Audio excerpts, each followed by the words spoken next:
Hi there, and welcome to Muzzle Geekery. I am your host, Dusty Red, and with me as always, Dusty White. And this week in the news for March 18th, 2019.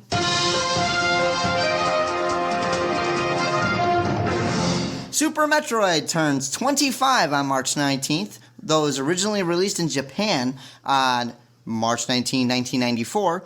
This is the 25th anniversary of its initial release. If I could say initial release any more times, it'd be awesome.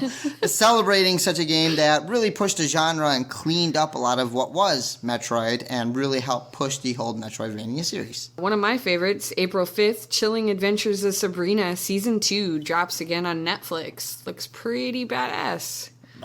I need to watch it. I'm bad when it comes to TV. That's why we keep you around. So we have Google announces Stadia, a streaming gaming service that supposedly has no download and has allow you to play anywhere and easy access, even easy monetization for you YouTubers and other streaming type guys, Twitch people. I'm kind of curious to see how it goes. It'll be kind of reminds me of the old Sega channel back in the day where it has everything uploaded and you could access it. Yes, I see you blinking at me at the Sega channel. How dare you? How dare you? But they did also talking about the controller as well. It's going to allow you to do all sorts of stuff. So, I mean, hey, it's Google. They do many wonderful things as I'm staring at some of my notes on a Google Pixel. James Gunn back in the director's chair for Guardians of the Galaxy Volume 3. Woo! He'll be finishing up with the Suicide Squad, and we'll have Batista back as Drax after he's done with the Dune series. Ooh, that'd be good. Uh-huh. Walk without rhythm. And, of course, we have MySpace accidentally deletes everything uploaded before 2016. So all your stuff from 2003 to 2015, completely gone. So all three of you who still care, sorry. And finally, C2E2 is in Chicago this weekend, and this is a great time for a shout-out of a fellow podcaster of mine from high school, Mitch Ladd, and his podcast, The Geek Awakens, is in town to do press releases for C2E2.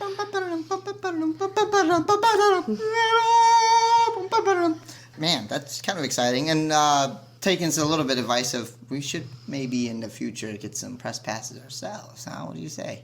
Maybe. We'll see. Then. All right. So that concludes This Week in Geek. And as we've announced before, we are actually making this a very heavy LARP episode. Why are we doing a LARP episode? Well, we are actually going this weekend to a LARP. But I'm throwing that term around. What is a LARP, Dusty? LARP stands for Live Action Role-Playing. Wikipedia defines it as the following: a live-action role-playing game where participants physically portray their characters. The players pursue goals within a fictional setting represented by the real world while interacting with each other in character. The outcome of the player actions may be mediated by game rules or determined by a consensus of other players.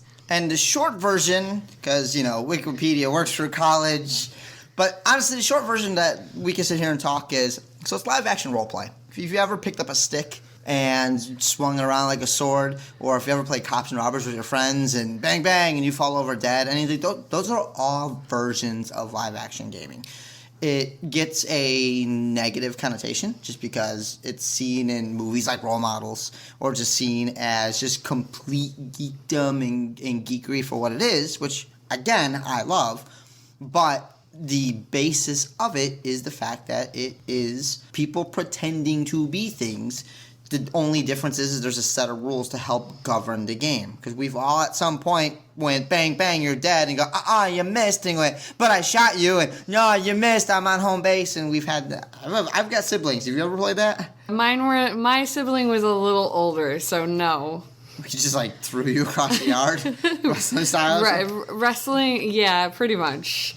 That was my history with the sibling. So, as I said, we do have an event we're going to this particular weekend. We're going down. We're taking the 4.5-hour drive from the greater Chicagoland area, which, as I say, pretty much extends from Gary to Madison, Wisconsin, because, You're an elitist. Well, we got good pizza. And it becomes a situation of us driving out that way through Indiana, unfortunately, because all the traffic. I mean, I'm not going to just brag on Indiana. They know what they did. They know what they did. But it is that bottleneck of traffic all the way through, which is why we're going to leave a little bit early. However, we still have to make the 4.5-hour trek out to the greater Detroit land area, which I can't believe I said greater and Detroit in the same sentence, but now that's my elitist yelling. Okay, so let's get a wind down of what we actually play. What version of a LARP game that we play? Well, we all know that there's a number of LARPs out there. Anything from your high fantasy. Your high fantasy, which the ones that we play are high fantasy that involve boffer weapons. Which usually run Nero, Alliance, Amtgard, SCA, Dragahir, those types of versions. And those are the major ones. There's a bunch of smaller ones like Castle LARP and especially in the Michigan area. And whatnot. Yeah, well, all throughout. You'll see a lot of games that are break off. And what a buffer is actually a term. Do you have that on your thing, what a buffer is? Please explain. Oh, I just looked at your notes and I'm like, what am I looking at? They're upside down. I can't read upside down. I'm not a bat.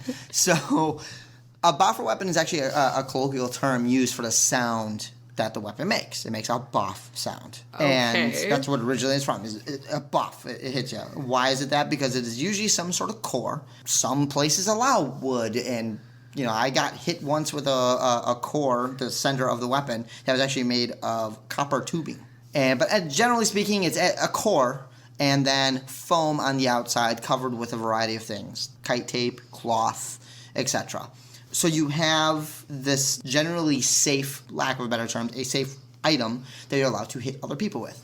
Now, different games allow a different style of combat, being location-based, like, was it Amtgard? Amtgard. So if I hit you in the arm, you lose your arm. If I hit you in the chest, you die. Now, obviously, there's more rules and all the other stuff to it. Most games are pretty good about no headshots. Correct. Both of them.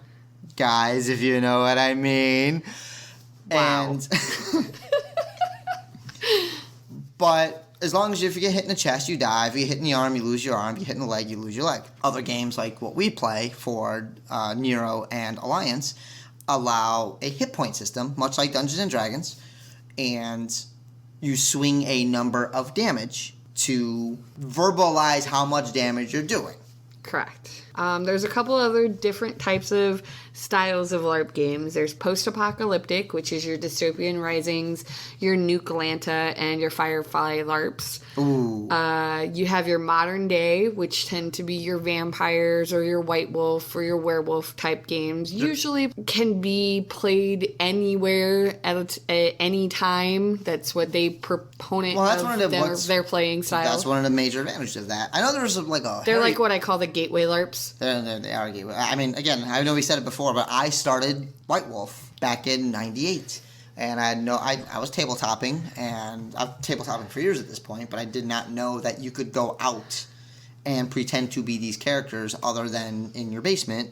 It's one thing to be in front of like 4 or 5 of your friends and be like, well, hi, I'm, of so-and-so and what.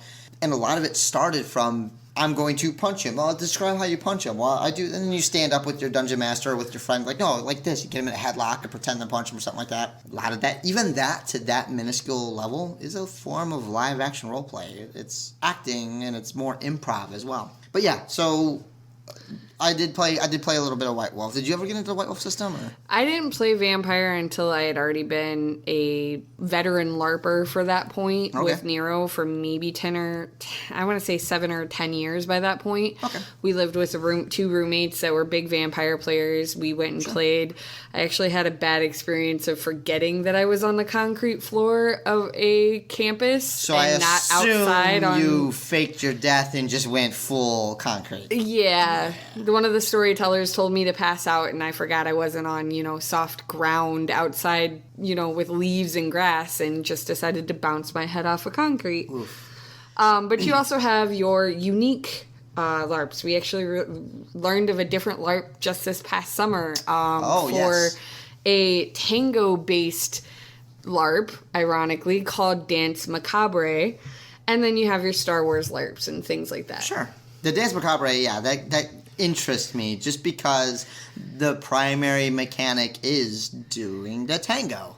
So, if anything, I'm not going to go into it. Go look it up. Go look up Dance Macabre. But I'm going to touch on the fact that what makes it very interesting to me is it changes the concept and it changes the idea of what mechanics are for a game. We get it into our head that mechanics are going to be paper, scissors, rock. We get it into our head that mechanics are going to be me hitting you with a foam weapon or throwing packets of birdseed at you. We get into these mechanics that are just in that realm, whereas there are games that allow you to do a dance, and depending on how your dance partner is, it changes the rules of the game. So it's if anything, it gives it gives me, but it also gives our listeners an idea of that mechanics could be anything, as long as it will adhere to either a setting or to a overall thematic of the game, which is fantastic. I love the idea of doing the tango, which they supposedly teach you beforehand. I think as a general starting. So even if you don't know what you're doing, you go there, you learn the tango, and then play. Some general social contracts or social mechanics that you'll learn from any LARP. Some rules basically to play by, minus the regular rules of the game, are don't be a dick.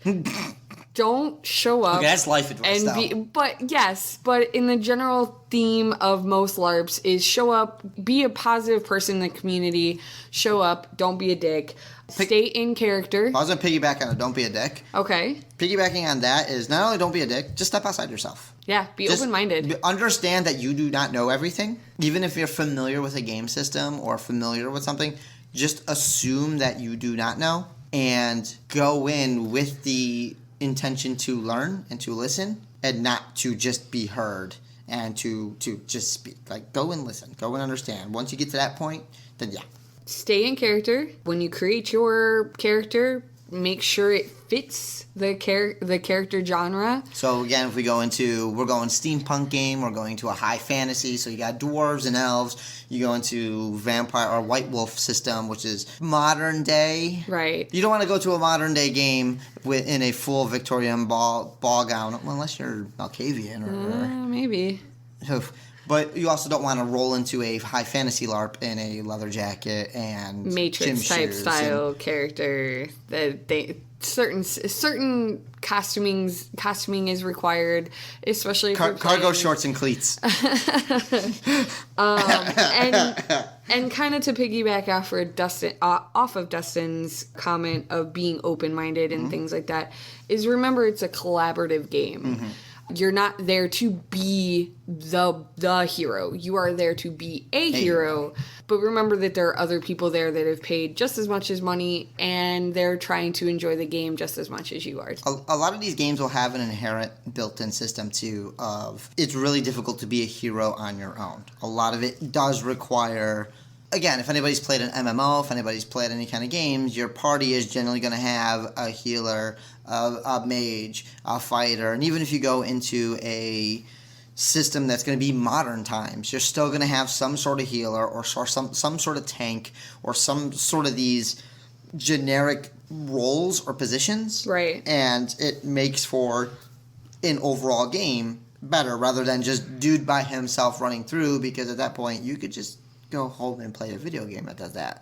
The part of these games, part of the live action role play is the live action, and it does require involving yourself with other characters. It's audience participation, but the audience is also playing with you. Right. So we have a couple of questions that go right into questions. Okay. Thrown out as far as LARP questions. We have one that was brought up that is there a type of LARP you'd be interested in trying? What kind and why?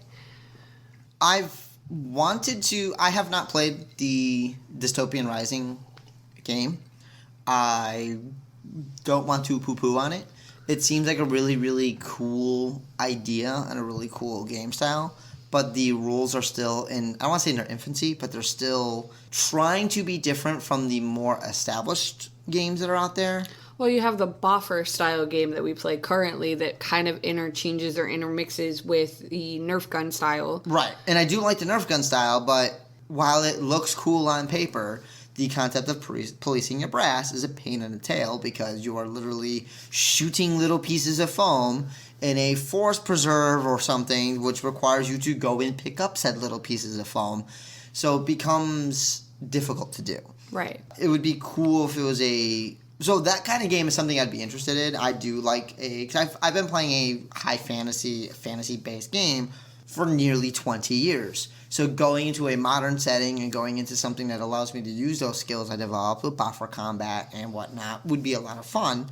It's just I do not feel for me.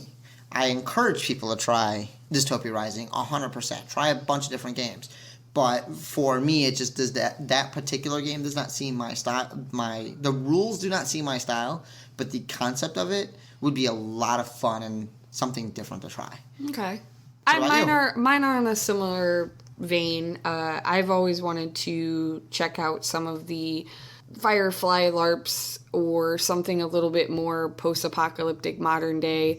I am a big fan of Firefly and would like to see myself being able to immerse myself in a weekend where you could be a companion, you could be more of a wash type character and be a pilot, or I already kind of similarly play a captain type character, so that might not be what I would do in a different type setting. But it would be interesting to immerse yourself in a world that was so extensive as a world building, and the fans have obviously expounded on that and made it larger. Interesting. So we've made the joke before, and it gets interesting when you touch these grounds because I made the joke offhand a few episodes ago that LARPing is not a weekend thing, at least for us. Now some of the games do play just on a Friday or Saturday nights. Like your White Wolf games will be sun's down. You'll play from, depending where you live, obviously, sun doesn't go down until 8 o'clock, 9 o'clock, but for the most part, sundown at 7, and you play till midnight or 1 o'clock, give or take. Rules of the area. I know in our area, the Riverwalk right. closes by like 1-ish when the cops like, hey. You start getting weird looks from the security guards and your. No, I've straight up had a cop be like, you need to go. Oh, okay. So I've definitely had cops like, we're done. Like, you need to go. You're not loitering on public property, which understandably. But yeah, so you'll have, a still good 4 or 5 hours of solid game time. Whereas we are also very used to playing Nero and Alliance, which allows us to rent a Boy Scout camp, or Girl Scout, or 4-H, whatever. We get a campsite from Friday night until Sunday morning or Sunday afternoon, and you're in-game 24/7. Right. It's day games versus weekend events. And have you ever had a situation where you had your sleep interrupted or had your evening, which would be like, hey, I'm playing this game and it is now 2 o'clock in the morning, 3 o'clock, or blue 30 a.m. Blue 30 would be for you guys of when you look outside and it's just a little bit of light on the horizon and you're like, man, that sun's gonna be up soon, and if I don't go get some sleep, tomorrow's gonna suck. Yeah. Have you had a situation where that night where you're like, I'm going to beat the curve, I'm going to go to bed at like 2 and be up early for breakfast, and it's been ruined? Yes. I played pretty consistently at a chapter down south for a very long time. Down south isn't in Illinois still. Yes, isn't it in Illinois? Remember, we have some listeners in like Texas now, so they're like, the Mexican LARP? All right. Downstate Illinois, close to where I actually grew up, Jacksonville, Illinois, about half hour outside of Springfield. I'm thinking like a Day of the Dead LARP would be so awesome. You are tangenting. Sorry, so continue. Hard. So they're like. So they were notorious. That chapter specifically was notorious for waking up their player characters, their PCs, very sporadic throughout the evening. We had one incident being ready to go to bed after a very hectic and challenging module or adventure, and we had all gotten into our pajamas and were about to head to sleep, and big bad guy basically appears into town, and now we've got to go fight that guy. And we had our specific heroes in the game that decided to also show up to help us, and it was very much like Power Rangers combining force. Let's go kill him. The head. Woo! And yeah, it has been dubbed since then Dragon Knight Sleepy Time. Dragon Knight Sleepy Time. And yes, I was very specific, being woken up at 5:30 in the morning after trying to go to bed at like 5, and we at that point stayed up until we ate breakfast and then napped. Mine isn't as exciting, though I have had a point where I went to bed at like 3 in the morning thinking that, hey, they're serving bacon in the morning. I'm going to bed to be first in line. This is when I was a little bit younger and, had a concept of, I'm going to be up in the morning. That doesn't happen anymore. But still, I went to bed and found myself being nudged at about 4:30, that blue 30. It's still dark outside, but I know the sun's coming. And I look up and a vampire is standing, like, straddled my bunk and just staring down at me with a big grin like, hey, buddy. How are you? You ever had that, like, you ever been drunk and your friends, like, just like, buddy, hey, how you doing? Yeah. Well, that was more or less my situation. I look up, and most vampires have an ability to, like, charm you or enslave you or hypnotize you with their eyes, their dreamy gaze. He didn't even bother. He just looked at me as like, buddy. I'm like, I'll tell you anything you need to know. What's up? Folded like a cheap suit. So, that wasn't the word I was going to use, but hey, we'll just use it. But I say that and I bring that up only because it gives you an idea of the distinction between different types of games, and the fact that for the games that you and I, especially this weekend, the game we're going to, will have, for the most part, a 24/7 vibe. And you will be in character even as you're getting ready for bed, even as you're wandering around town, and even if there's not much going on, even if you know that the people who are running the game, the plot team, the non-player characters, the plot team, the NPCs, which are non-playable character or non-player characters, not playable. That's normally what it is playable, but here it's non-player characters. That means that these people are volunteers that are obviously getting rewarded through game means by character experience points or other boosts, sometimes even a free event for some players, for some people. But you will have these people who come and play and volunteer and be handed a role. Hey, you're going to be a goblin or a little monster guy. Go and ask for shinies, go ask for coins, and just go bug the players. Or you'll be handed a card to be like, hey, you're this noble who lost a loved one. Go improv. And that's what gets very interesting to me about a lot of LARPing stuff, too. It is improv. It is seat your pants. I've seen cosplayers, and I've seen, like, actors, theater students and stuff. We make fun of the theater kids from high school and stuff. And they have a good foundation to start the game, but there's a lot of improv that's needed. It's not, you don't have a script. You don't have a set of lines ahead of you to say, this is what you respond to or call an answer to. This is your motive. This is your motivation. This is who you are. Go do it. Go be you. And some of the best scenes I've seen were newer players that was handed a role that I can't say was crazy important, but was of a notable character, and they just ran with it and made more of a story and made a better character out of their seat of their pants reactions. So you do get that from LARP that is different from theater, from drama, from everything else that you see. Those are useful skills.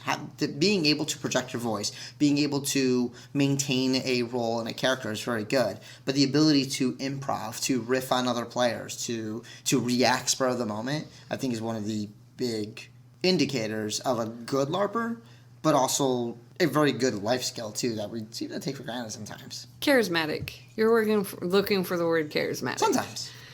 It's. I rely on dexterity. I don't know what you're talking about, sweetie. I run from things.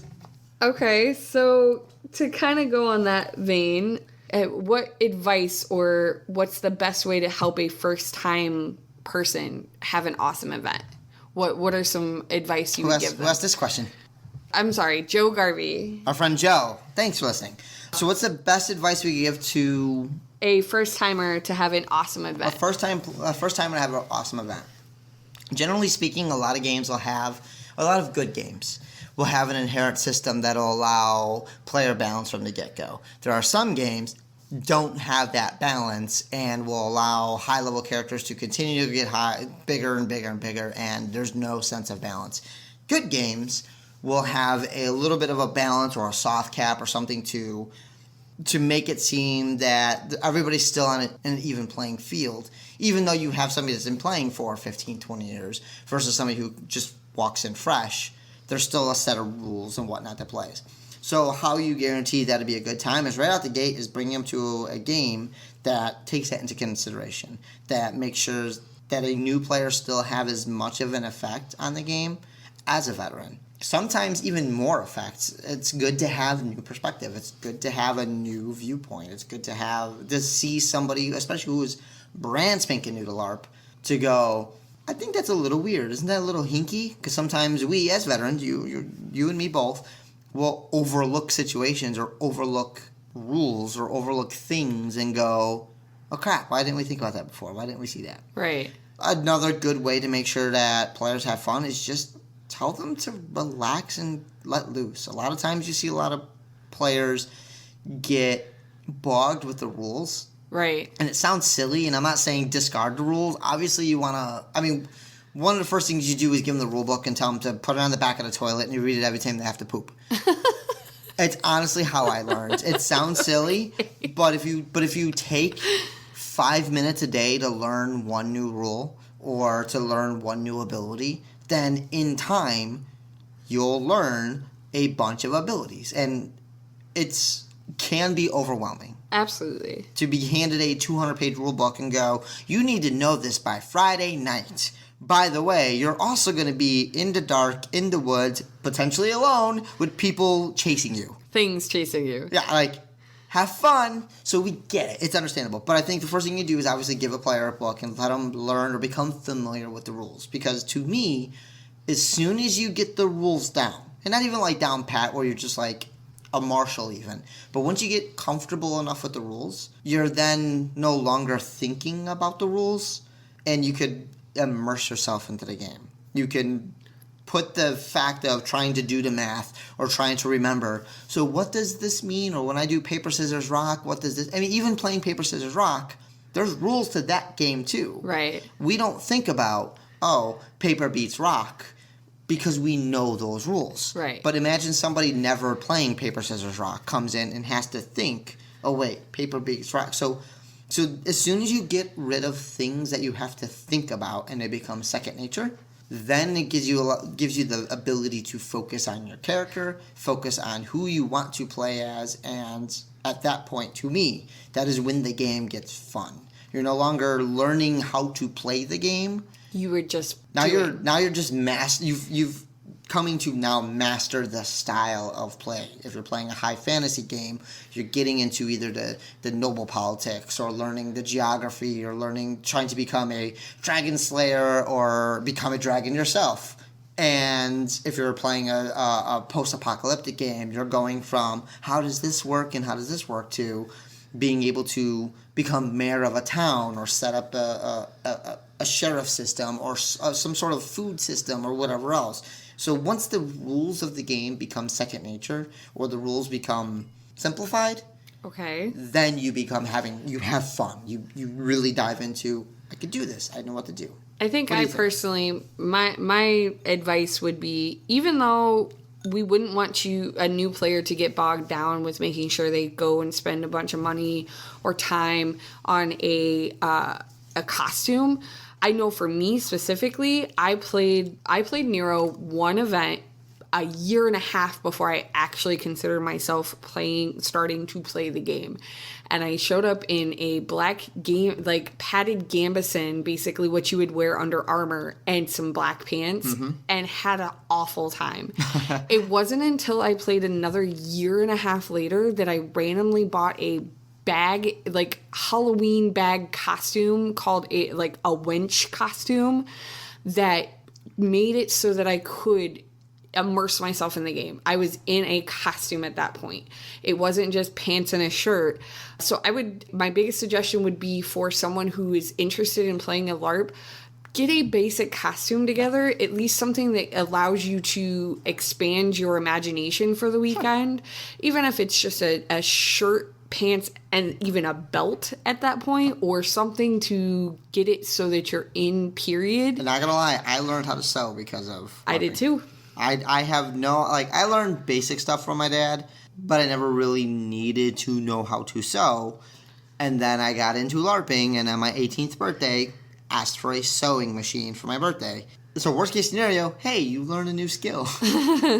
But I know costuming is a big thing that I would urge people that if you're gonna go play a LARP, get into something, ask some of the players around too. I know we personally have several costumes that we could throw on to a brand new player. In fact, one of our friends, Chris Ingebrigtsen, who is one of the co-owners of the Alliance South Michigan, he actually asked us, what is one of our favorite pieces of costume? And I'm going to leave it a little bit more vague because it's a rough question to ask, as the costume will obviously vary by game and genre. And experience, or how much time or energy you've put towards your character. Because obviously I could say a cloak, but like a cloak may not fit for a cyberpunk setting. Right. Maybe it will. But what is one of your favorite pieces of... We'll do this. What's one of your favorite pieces of costume that you own? One of my favorite pieces of costuming that I own is a mantle that I handmade. What's a mantle? Mantle is a half cloak, basically. It's a piece of outer clothing to keep you warm. I'm not rolling around with a hoodie or a coat or something. And a mantle has a hood, right? Mine does not. Oh, interesting. Okay. It is a high-collared, half double-breasted Pop collar Saturdays fleece mantle that a friend of mine and I created, and it means something to me because it has individual buttons that mean something to me as a character, and also the colors. I'm a leader of a group that has in Nero that has black and red as their colors. So that is, when I put that on, that is me wearing my group's colors, and it signifies myself as that a member of that group. What about yours? Is there a reason why... I'll answer mine in a second. Is there a reason why you have it of that particular material? It's durable, warm. Fleece, in period, and it's reasonably priced. It's not something... I can throw it into a washer. I can clean it after a weekend. If it gets dirty, I'm not upset. If it gets a little torn and ragged, it adds to the mystique of the piece itself. And if I'm not mistaken, if you look at like most of your fabric shops in like, March, April, you can find fleece. Stupid cheap. It's really ridiculously cheap. It's kind of out of season, but depending where you live as well, kind of piggybacking on that too, depending where you live can affect your costuming piece. Absolutely. Again, we do live in the Midwest, and we do LARP mostly year-round. We don't do much in July and August, partially because of heat, partially because, as previously stated, we use Girl Scout camps and Boy Scout camps, and they're usually in session in the summer. Right. So most of our gaming is wintertime. So it makes sense for us to use fleece and multiple layered stuff to stay warm. What is one of my favorite costume pieces? I mean, it's, again, I always feel that I'm being super generic and lame with it, but I've got a pouch that's all black now and has multiple layers inside that allows me to, like, I was able to put a button on there so it shows off things. Like, I'm all about the subtle things, much like with you and your mantle, to having the individual buttons. I like little costume pieces that allow you to read a character without having to talk to that character. And that's something that, for new players, if you're feeling intimidated or feeling not sure of what to do, take a second to just look at this other person that you want to interact with or potentially are thinking of interacting with. Because chances are, every piece of something that's on their body has something to do with something else. It's generic and it sounds lame, but like, I have a belt buckle with 2 wolf heads on it and a moon in the center. I've got a pouch with an upside down fleur-de-lis button on there. I'm found in all grays and black and gray colors. But one of my major, a surcoat, like an overcoat that's armored, is rainbowed on the inlay, I guess you want to call it, or on the border, or the bias, I guess, what do you want to call it. It has a trim. There we go. It has the trim. Thinking of a boxer now in the gold shorts, but in the trim is like rainbow colored. So you have all these little hints about things. So when other people look, it gives other players something to ask about. Well, what does that symbol mean? What do those two other buttons mean? Symbols are big. Why is your mantle 2 colors? Right. Symbols, things like that. He is absolutely 100% right when it comes to that. Is if you see somebody with a symbol on either their outer clothing, their belt, they could wear a flag on their belt, on their shield. It is an absolutely guaranteed good go-to conversation starter to go up to somebody and, as he said, don't be intimidated to talk to people. We're all, at the end of the day, we are all big old nerds hanging out in the woods, hitting people with plumbing supplies and kite tape. Or worse, just in a park, just doing paper, scissors, rock. I'm strong enough to punch you in the face. But don't be intimidated. Ask people. That would be my second piece of advice, to make sure you have a good event. It seems so simple, but a lot of the times we have what we call PC talk, or opening ceremonies. And PC essentially. is a player character. Player character, opening talks, opening ceremonies. Just reminding people to, if you're not having fun, tell someone.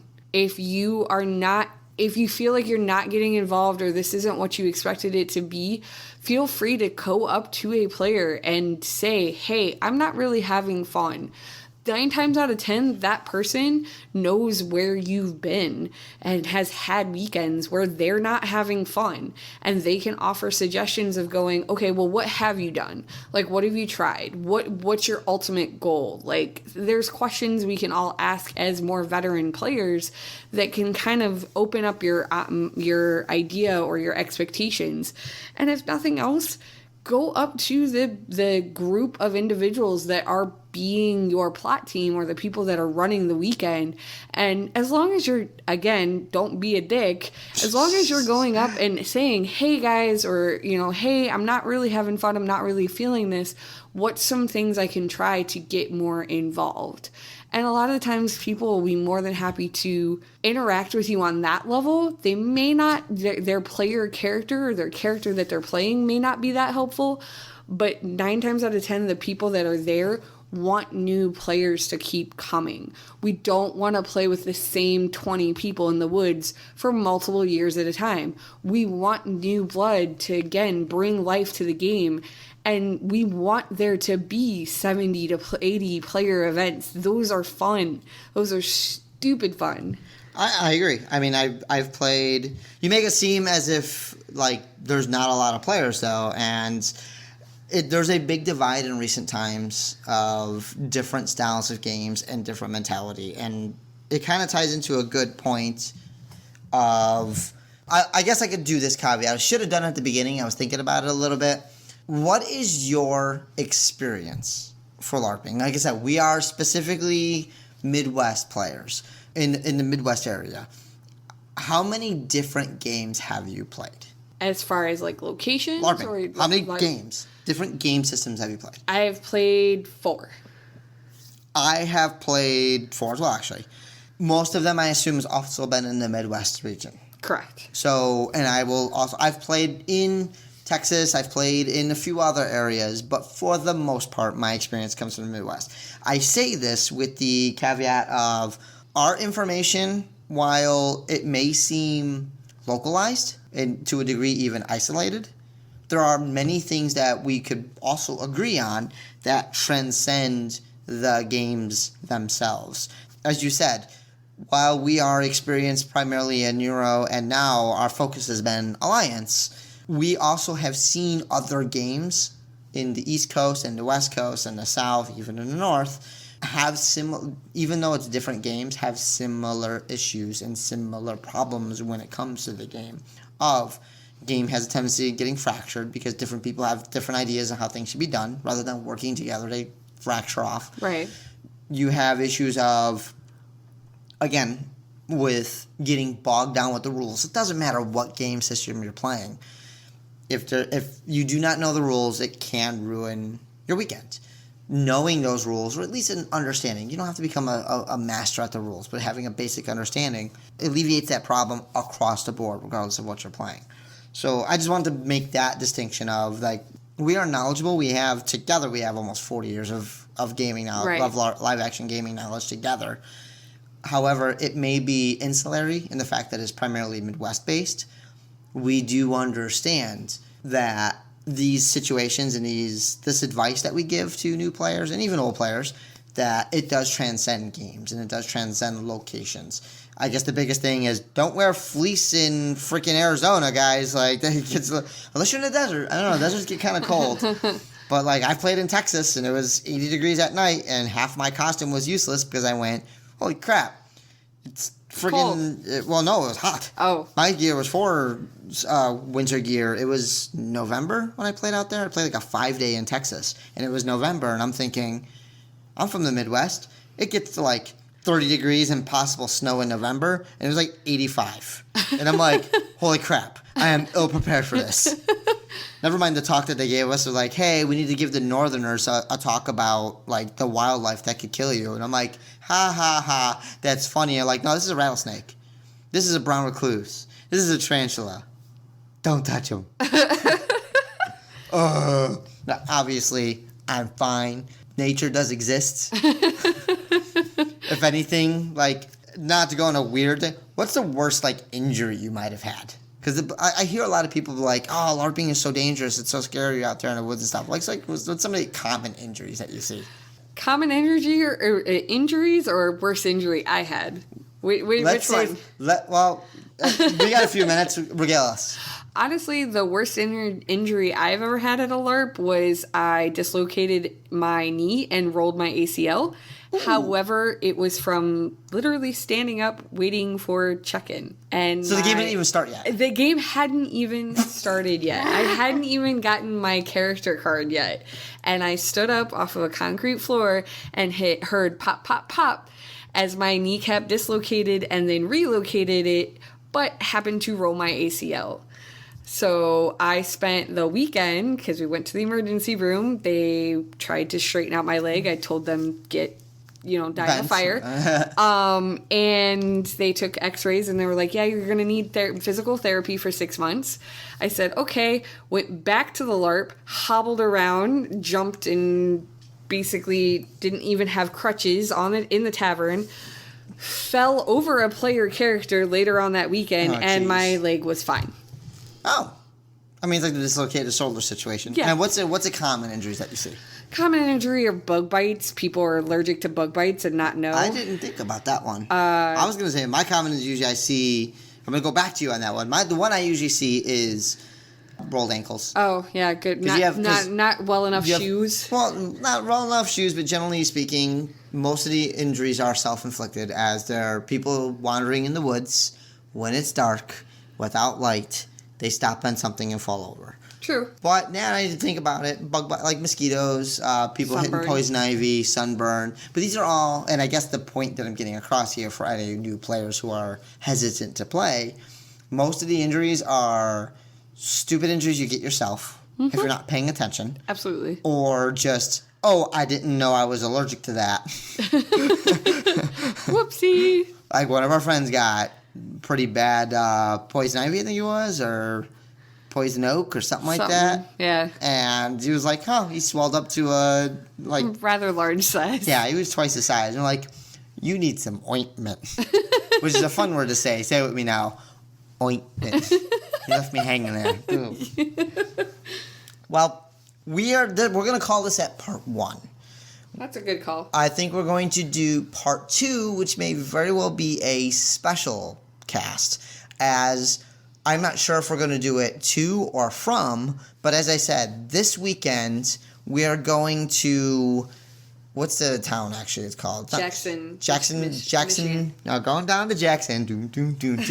We're going to Jackson, Michigan to play Alliance South Michigan, where the plot team has just blown us away the last couple years between their storytelling abilities, their prop monsters, which, for those that don't know, is a bunch of foam cobbled together with duct tape, hopes, and dreams, and sent out to beat you up in the middle of the night. And it is absolutely terrifying. We'll be sure to post up some pictures on our Twitter and Facebook site of what is affectionately known as Janet, the hook horror, for any of you Dungeons & Dragons fans. Or Gerald, The Beholder? Beholder. It is. What do you call it? He lovingly called it the cake pop. Yeah, or meatball. The meatball, the floating meatball, the cake pop, and they make a point to really emphasize their atmosphere, their props, their storytelling. I mean, it does help that Alliance South Michigan is owned by a few individuals rather than one person, so it's a little bit easier to distribute the workload that is required on what is needed to run these games. And so, yeah, it's absolutely fantastic what these guys do. If you're in the Michigan area, I suggest to check it out. And if you're not in the Michigan area, put up your big boy pants and make the drive. That's what we do. Yeah. It is worthwhile. However, like I said, we'll do part 1. We'll finish here. While we are driving to the event or driving home from the event, we're going to do a recording. And it'll probably be very rough, unedited, and just throw it up. And it'll probably be more story-oriented. We tell a lot of stories that we're trying to get you guys to understand some layman's terms so that later on we can tell stories. Yeah, when using terms like NPC and PC and mod, and these terms kind of get glossed over because we're used to it. So obviously questions, concerns, whatnot, things that you're unsure of, let us know. We'll be more than happy to, in a further podcast, to explain these terms and explain some of the things we come across.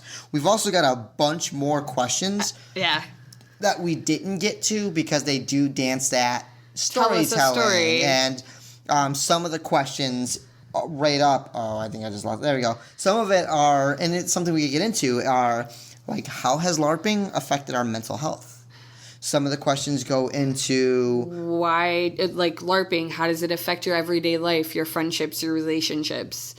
If we have a particular favorite kind of LARP, or, which I think we'll start next week's conversation with, is what is something that we do to get us into the mood or into the mindset of the character? What is something that you do that as you're preparing for the LARP or at the LARP or getting ready to, like, here we go. 3, 2, 1. Yeah, it's very much like Happy New Year. 5, 4, 3. They do a 3, 2, 1, lay on, which means game is now active. You are a target or a person or a monster or whatever. Game has begun. It is Hunger Games or The Purge or whatever you want to call it. It has begun. How do you get there? How do you get your mentality there? How do you get into character? How do you do? And I think that would be perfect for next week. So, until then, y'all, I am Dusty Red. I am Dusty White. And as always, we may know a little bit more, but sure as hell don't know any better. Muzzle Geekery with Dusty Red and Dusty White. You can send your questions and comments to us at graymuzzlegeekery@gmail.com or find us on Twitter at graymuzzlegeek. We can be found on iTunes, Google Podcasts, Stitcher, Spotify, and Buzzsprout. A special thank you to Pepper Coyote for our intro theme. And if you like what you heard, find more of his stuff on Spotify, Patreon, or purchase it directly from his Bandcamp page.